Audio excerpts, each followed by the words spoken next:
আসসালামু আলাইকুম। আমার নাম আরজুন মন্ডল। আমি একটা গজল আমি একটা গজল গেয়ে শোনাবো। গজলের নাম মনের ঘরেতে। মনের ঘরেতে লিখেছি জলে, তো জাহানের বাদশা নবী কামলিওয়ালা রে, তো জাহানের বাদশা নবী কামলিওয়ালা রে।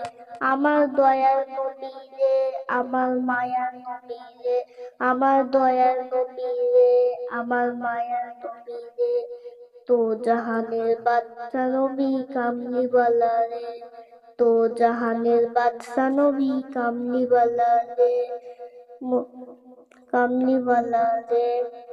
মোরা দুটি ডানাওয়ালা পাখি হোতা, ওই মদিনা দেখার লবে দূরে যাইতাম। হৃদয় খুলে দেখতাম আমি নয়ন ভরে, তো জাহানের বাদশা নবী কামলিওয়ালা রে, তো জাহানের বাদশা নবী কামলিওয়ালা রে।